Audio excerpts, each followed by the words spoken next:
Welcome to Tabernacle Talks, the podcast where we gather to explore the heart and soul of Collinsville Baptist Tabernacle. I'm your host, Pastor Gary Boyd, and I'm thrilled to have you join us for these insightful conversations. Each episode, Tabernacle Talks delves into stories, teachings, and experiences that shape our faith community. We bring you interviews and discussions with our fellow church members, leaders, and special guests who share a deep connection with the Collinsville Baptist Tabernacle. From the comfort of your homes, cars, or wherever you're listening, we invite you to embark on a journey of faith, discovery, and community. Together, we'll explore a wide range of topics that are of significance to our church family. We'll delve into Scripture, seeking wisdom and insight for our daily lives. We'll hear stories of transformation, faith journeys, and the powerful ways God is working in the lives of our fellow believers. In each episode, we'll also discuss practical ways we can live out our faith, serving our community and making a positive impact in the world around us. We hope to inspire and equip you to live a life filled with purpose and devotion. So, whether you're a longtime member of Collinsville Baptist Tabernacle or a new visitor seeking spiritual nourishment, Tabernacle Talks is here to encourage, uplift, and connect us all. Join us as we gather around the digital table, sharing stories, exploring the depths of our faith, and fostering a sense of togetherness that extends beyond the walls of our church. Get ready for engaging conversations, heartfelt moments, and a deeper understanding of what it means to be a part of Collinsville Baptist Tabernacle. Thank you for tuning in to Tabernacle Talks. Let's begin this extraordinary journey together.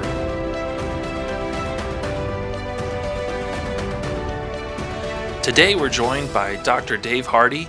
And Dr. Hardy, thank you so much for being willing to come and talk to us here on the podcast this afternoon. It's great to have you here with us. Thank you very much. Dr. Hardy has been a friend of our church for many years, and we are so blessed to be able to have him back. He's going to be speaking for us in our summer preaching series, and glad to have him here.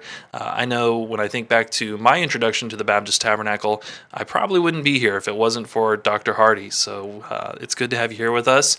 And Brother Hardy, why don't you start off by sharing just a little bit with our listeners about how you first came into contact with the Baptist Tabernacle. How did that relation start all those years ago? Well, I came to Eastland Baptist Church in 1973. I probably was here maybe a few months. I don't know for sure. But we had fellowship meetings around the state, probably a lot more back then than we do now.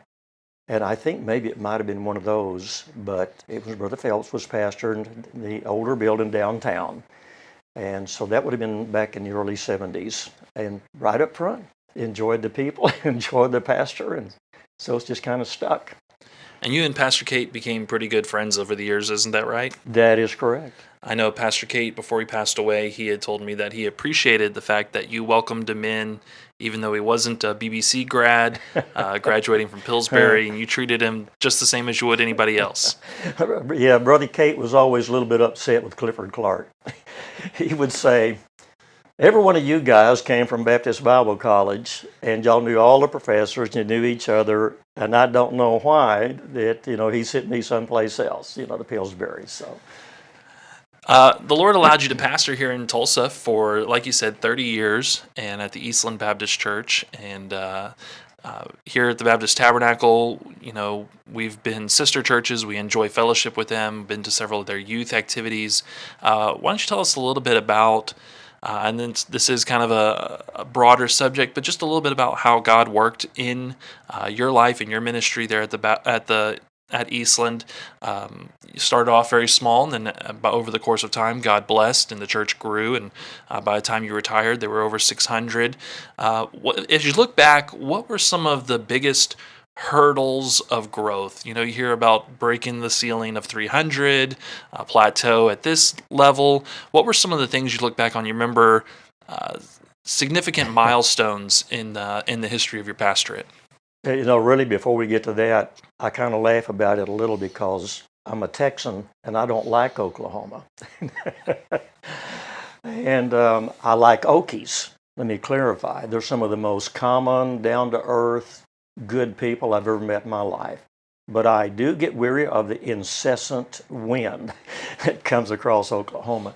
So really, I was not even open to coming to Oklahoma to take a church or start one or anything. But I just left my position in Springfield, Missouri, working for Raymond Tracy. And within just a couple of weeks, I got a call from Baptist Bible College. They said, "Was there a pastor in Tulsa that needs a Sunday off? And I know you really the only candidate in Oklahoma. He just wants someone to fill in for the Sunday. Can you do that?" And I said, "Well, sure, I can do that." So that was Brother Larry Applegate who started the church. And so I agreed to come for that Sunday, and I did, and he was out of town and so forth. But what I really didn't know or didn't understand probably was maybe the school's problem of not conveying that over, was that he had chosen to resign the church. So I came down and preached on that Sunday and so forth, and I don't want to get into too much detail, but the church was pretty heavily in debt. And anytime you start a church from nothing, I don't see how you can get around it. You're going to be in debt. My hat is off to the pastor, Brother Larry Applegate, that came out, found the place, went through the process of getting building permits and all of that. So I don't want to say anything in the negative. I thank God for him. But the bills were really heavy. And so I preached that morning, and then the men wanted me to meet with me that afternoon. That's when I learned that he had left or was leaving. And they just talked openly about their financial situations. And I remember they got quiet. And I looked at them and I said, "What are y'all going to do?" Because I didn't see me in this picture anyplace. But there was a man there that some people just have a gracious look. Just look, his face was just like it was dripping with grace. And he was from Michigan. And he turned and looked at me. And of course, down in Texas, everybody called us preacher. Up north, they almost always say pastor. He looked at me, and I can't say it like him, but he said, "Pastor, we don't know what to do." Preacher, you could have shot an arrow right through my heart. And then I thought about looking up at God and saying, "You have been messing with stuff, and you have tricked me." And so they did ask me to candidate, and I did. So in 1973 in June, Father's Day as a matter of fact, that I became pastor. So Eastland Baptist Church was the only church that you pastored during your ministry? It's the only church. Wow. What were those early days like? I mean, you mentioned about the debt. You mentioned a small group of people together. I would imagine you wore a lot of hats as you started off there. It was a small group in the 50s, I believe, to 60, and the people were kind and they were gracious. But again, the debt was a problem, and all they could pay was $70 a week. But other than that, too, I made the mistake of telling them that I had rebuilt a little Triumph Spitfire, a little sports car up in Missouri, because the church didn't have any money, and they said, "You wouldn't mind selling that sports car to get a U-Haul truck, would you?" And I said, "No. If the Lord wants us to be here, everything's on the table." And so we did that and moved out. So yes, my little wife just jumped out and got a job. I didn't have to say anything to her. We just had the one son, and he was in school, so she was good mornings till mid-afternoons. And so really that was pretty much for about 2 years where it was really, really tight. How many years was it after you came to Eastland where you were faced with the need for more room, more space? Were you at the same property where the church is now? How did that go about the first time? I would imagine you went through several building projects, but what do you remember about that first one? Well, to begin with, one thing Brother Applegate had done was he got a pretty good-sized piece of property. And it was sectioned off separate from what the church building was on. So we were making payments on this extra piece of property and that property as well. The building would seat like 125. And we maxed out in probably just a little over, or maybe a year or so or something like that. To the point that sometimes people would come to the church, open the back door, assuming to come in for the service and looking around and not seeing any place to sit. That might have been a little bit past a year, I'm not exactly sure, but that's how things were going. It's the same piece of property that Brother Applegate had started on. We never moved, still haven't moved to this day. So I didn't know what to do except pray, and our building was built by the men of the church, and they didn't know a lot more about building than I do, so it had some issues too. But when people would open the door and not see a place and turn around and leave, yes, it just killed my heart. And so I was praying about it and talking to the men about it. And then comes that famous tornado of 1975. And this is really pivotal. So that would have been in December the 5th, 1975. Tornadoes in December. But I'd really been praying, Lord, we've got to do, or you've got to do something. My sermon that coming Sunday, I didn't think about the text. You and I are going to be speaking about this, but I have set before you life and death, blessing and cursing. Therefore choose life, that thou and thy seed may live. Now that was typed up. It was my goal to always have my sermons typed up by noon Friday, and it was. And I had it on my desk. I had gone to Harvey Young Airport, which back then was active and right behind the church, watched the clouds kind of black, and then when the green kind of mixed with them, I thought, who knows what might happen now. Went back to the church, about 10 minutes till 5, I was going to look over my notes again and then go home. And then I heard something like a big truck going down the road out front. But I knew it wasn't because it wasn't going, fast enough. Then I thought it was a plane going over, and it wasn't. Then I thought it was a train. There's no train tracks within 12 miles. So I stepped out the back door, and just to my right, over in the corner of 129th and 21st Street, was a full-blown tornado. Full-blown. And really, I wasn't bothered by it. As a matter of fact, I thought to myself, with all this stuff in the air, I thought, would you look at that? There's stuff everywhere. But it's like the Lord said, you either get in the church van and leave or go back in the building. So I went back in the building, took my notes, slid under my desk. Time I slid under the desk, it hit. And there was not a wall standing when it was done. So that was a key time. And that verse, the next day we met in an elementary, not the next day, that was Friday. So Sunday we met in an elementary school close. And a reporter came out. Now, what are you going to preach on, Pastor? And I said, well, I already had my sermon. I'm going to do the same thing. And I read that verse and so forth. And it's just, how dramatic that you were under your desk choosing between life and, on your desk, choosing between life and death. And I said, I just hold it onto the desk. We didn't have any money. I didn't know if I'd ever get another one, so whatever the case, and that's what happened. But that triggered some thinking that there was a choice to be made. I've set before you life and death, blessing and cursing. And to make it a little bit short, I talked to the men about it, and I said, we're going to get the insurance money. We'll get a new building. Didn't solve our problem. I wish y'all would pray about it. I think I knew what the Lord wanted us to do, but I wanted the Lord to talk to them. And in a week or two, they came back and said, maybe we're supposed to take the money and buy materials and build the building ourselves. Good idea, except there wasn't one builder in the church, especially me. The only thing I'd ever built was a doghouse. He wouldn't live in it. So that's the way it was. But, Pastor, when those men decided that's what to do, and we're talking about a dozen men, when you figure you got 125 people, you got wives and children, And they said, what do you think it looks like? And I don't know how I knew this. I just said, God told me. I said, when you go to work every day, take your work clothes with you and don't go home. Come straight here and we'll work till 10 o'clock at night. We'll work all day on Saturday and quit at 5 so you can be ready for church on Sunday. And they said, how long do you think it will take? And I said, I don't know. In my mind, I think 1 year. They prayed about it and they said, we'll do it. And they did do it. And we did it in 11 months. But we went from 5,000 square feet to 23,000 square feet and barely increased the debt. Wow. But it would take more time to tell you, when God saw what our men said they'd do, When the sovereignty of God and the free will of man comes together, it's unbelievable. And that whole story is unbelievable.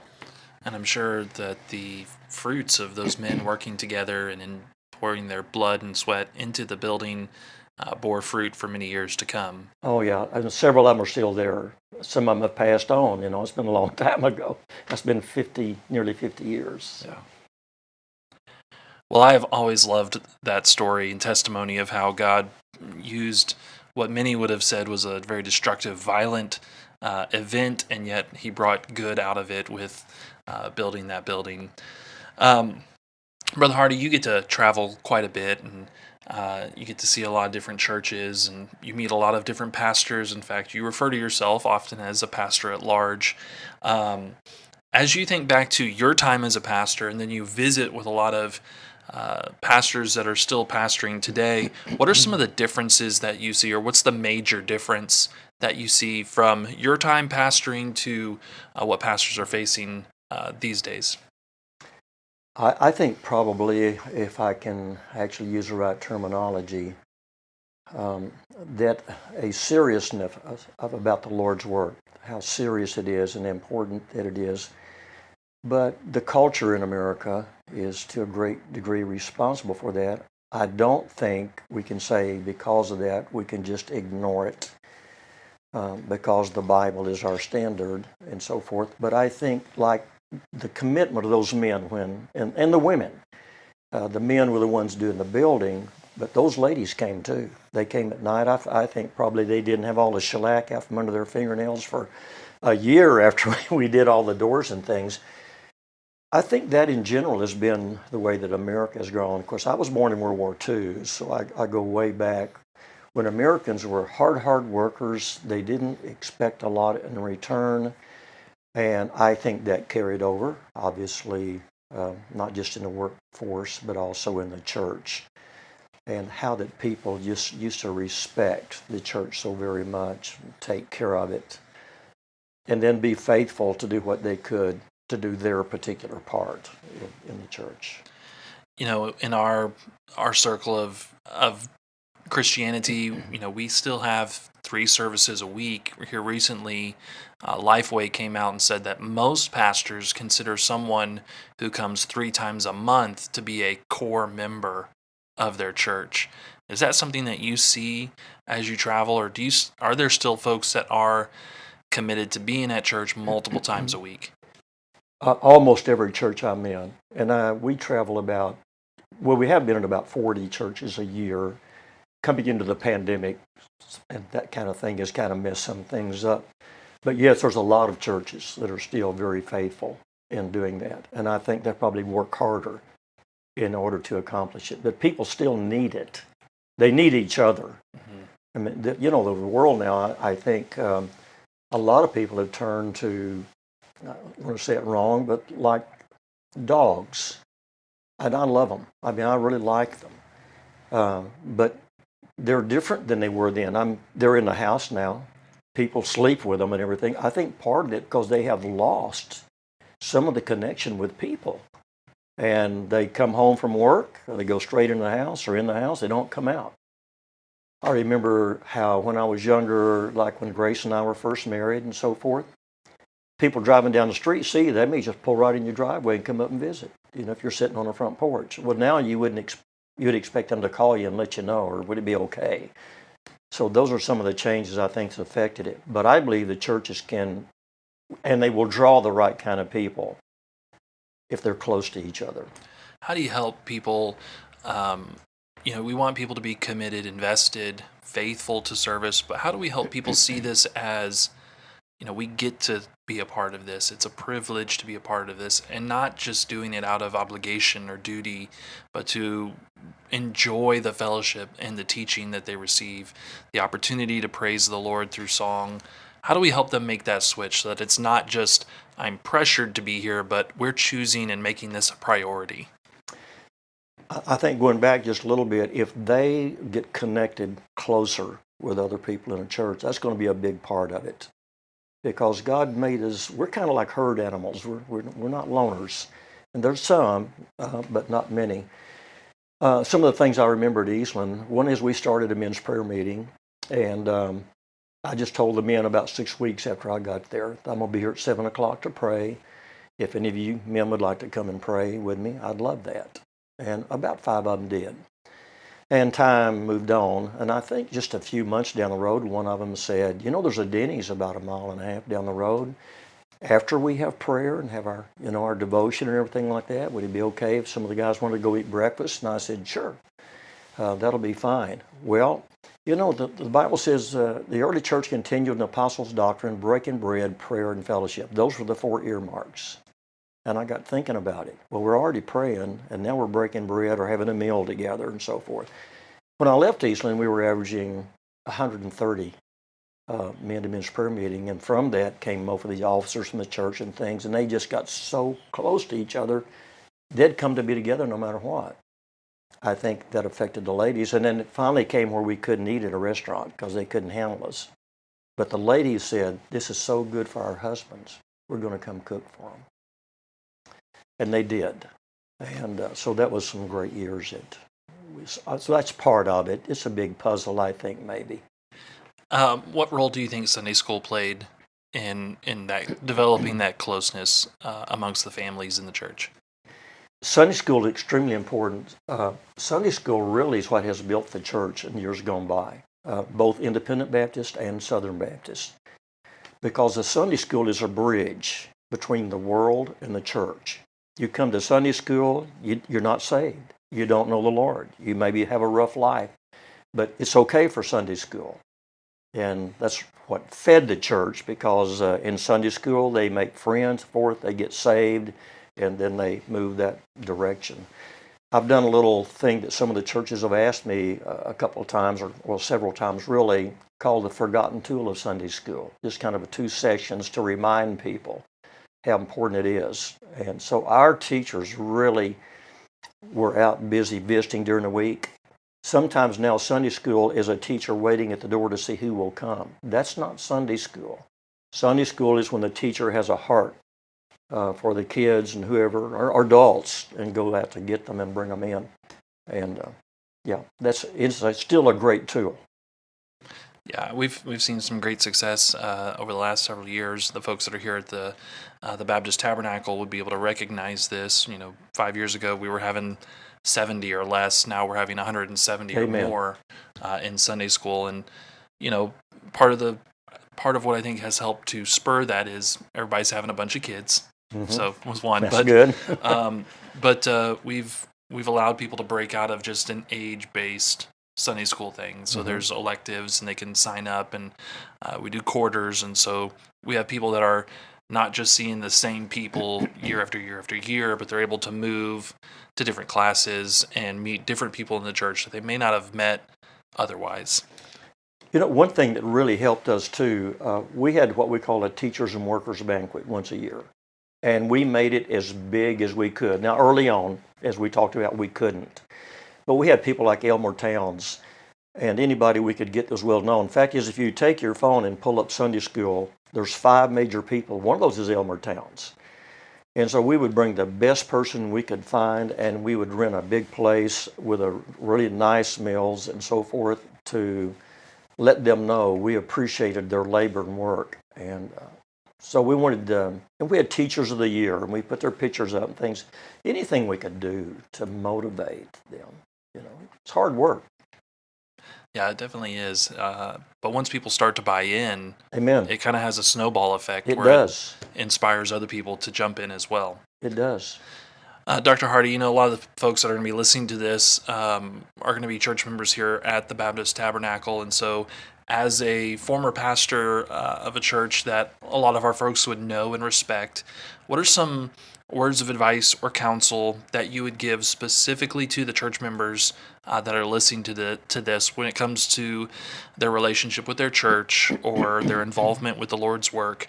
What would you say to them to kind of help them to realize the need or to be encouraged to be more involved? We need to always bear in mind that someday we get to stand before the Lord. I don't look at that negative. I don't look like this is something I am fearful of. I think if I am fearful of anything, is that I maybe saw some opportunities where I could have made a difference in somebody's life or a program or whatever, and I didn't take advantage of it, because that would be a regret for me. I don't think the Lord's going to be on my case or whatever.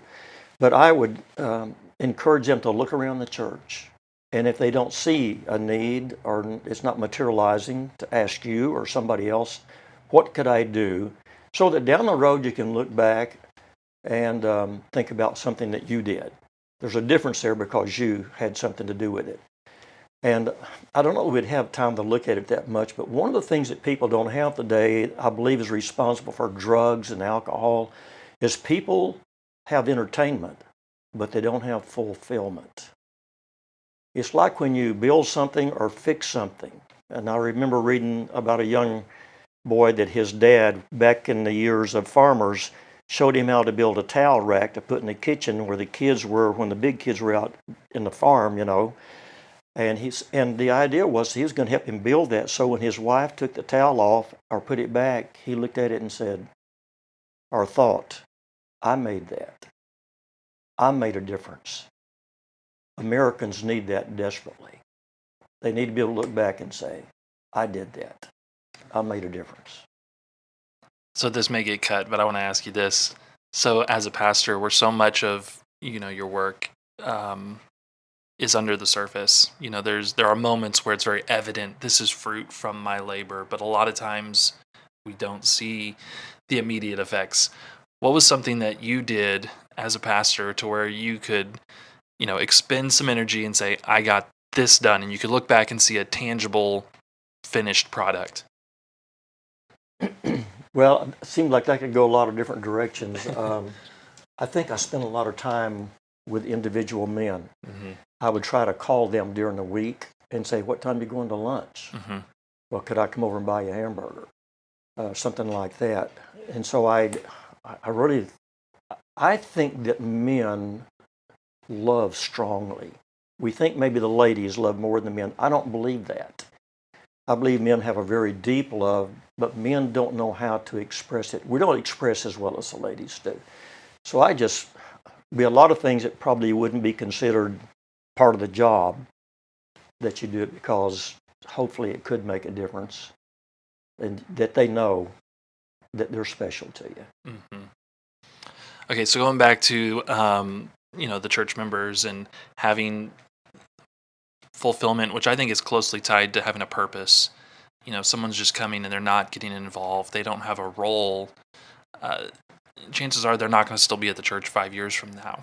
They need something that they can develop some sense of ownership and investment, kind of like what you're saying, to where when VBS is over and we're given the report, they can say, I helped with that. Yes. What do you think is let me rephrase this. What are some of the most successful, I want to say tactics, that's not the right word, some of the most successful methods that you saw for getting people who are fringe or on the fence to get them plugged in? That would be when you have, for me, when some of your men would grow to a level of maturity, and you could tell, even though they're not doing it yet, they were ready for that. So one of the things we'd sometimes do would meet at Cracker Barrel or whatever, and sometimes we had more than one group. And we didn't make it difficult, but we just find a really good book that the guys could read, would come and have breakfast, and the only thing I would ask is, hey, just tell me one thing that you enjoyed out of this chapter. And then when they grew enough, you could tell they're ready to do something else, was to say, well, could you help us with this man or this family or whatever? And I think that helped. Well, Dr. Hardy, I sure do appreciate your willingness to sit down and to record this interview with us, and it's been a lot of fun. I've enjoyed talking with you, and I know our listeners are going to enjoy listening to this as well. Thank you. And that concludes another enriching episode of Tabernacle Talks. We hope you found inspiration and encouragement through our conversation today. Before we go, we want to extend our gratitude to our wonderful guest, who generously shared their story and insight. Your voice has truly enriched our community. We also want to express our deepest appreciation to the members of the Collinsville Baptist Tabernacle. Your continued support and engagement make this podcast possible. Remember, the conversation doesn't end here. Stay connected with us throughout the week. Connect with us on social media. Join us in our Facebook groups and let us continue to grow together in our faith. If you enjoyed today's episode, we invite you to subscribe to Tabernacle Talks on your favorite podcast platform, so you never miss an opportunity to delve deeper into our shared journey. As we part ways for now, remember that you are an integral part of our church family. Let your light shine brightly in your community, spreading love, compassion, and the message of the gospel.